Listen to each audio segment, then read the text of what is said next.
Hi, I'm William Malik with your bit of security for May 16th, 2024. Today I'm going to talk about the application of identity management to the management of things. You'll see how this comes together in a sec. I like older cars. Whenever I consider buying an older car, I like to know about its repair history. And so, what does the commercial say? Look at the Carfax. Well, that'll tell you something about the car, but the quality may not be complete. There may be missing things. But what's the worst that can happen? Maybe it doesn't start when it should, or it stops when it shouldn't, or something along those lines. It's different with aircraft. Aircraft are extremely complex. The 747 has a million parts, and they are sold used. And sometimes brokers will take an aircraft and part it out. Older engines have a possible life with other carriers in other parts of the world.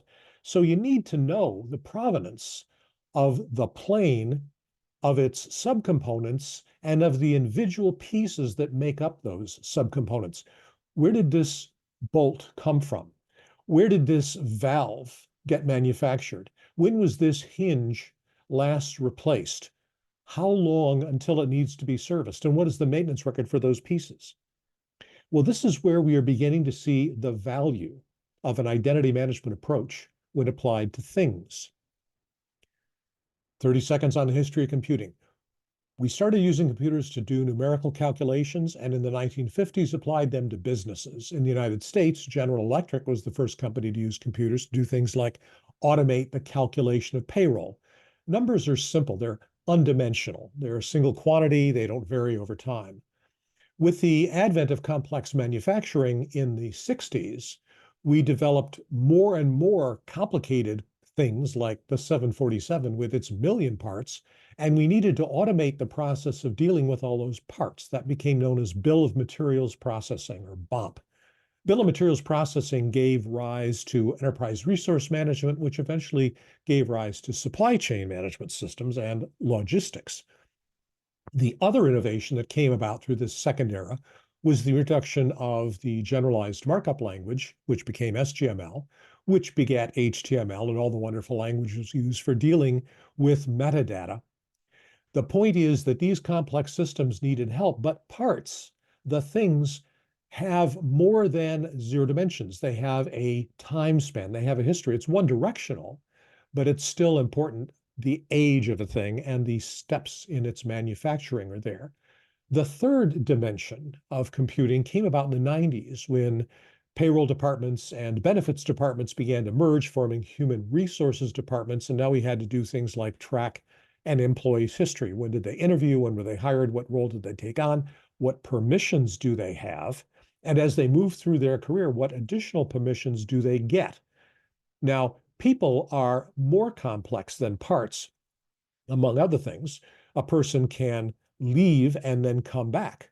A person can move from one job to another. And when they move from one job to another, it's not the same transaction as if they quit and then started.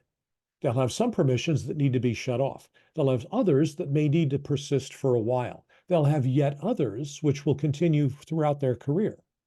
They'll have some permissions in the new job that they will get right away, but there might be others in the new job which they won't get until they complete some certification, some training, pass a background test, or what have you. So the transaction history is much more complex. When we look at parts, we're beginning to see that in complex, sophisticated manufacturing system, the history of the components and the pieces that make up those components becomes crucial in understanding the overall reliability of the system. When you look at the cost of a certified part and the margin available to an unscrupulous broker who would slip in a counterfeit that looks almost the same and is almost as good, except that every now and then the plane might fall out of the sky, well, the temptation is great. So we need more robust systems. Identity management has evolved considerably over the last 25 years, but we have not yet seen its effective application to the identity management of things. So think about that when you're looking at the history of a part. It may be a valuable part for an old car, or it may be something holding on the panel next to the door that's never been installed in the aircraft you're riding in. We need to understand that provenance in order to be safe and secure and have trust in our vendors. And that's your bit of security for the 16th of May, 2024. I'm William Malik.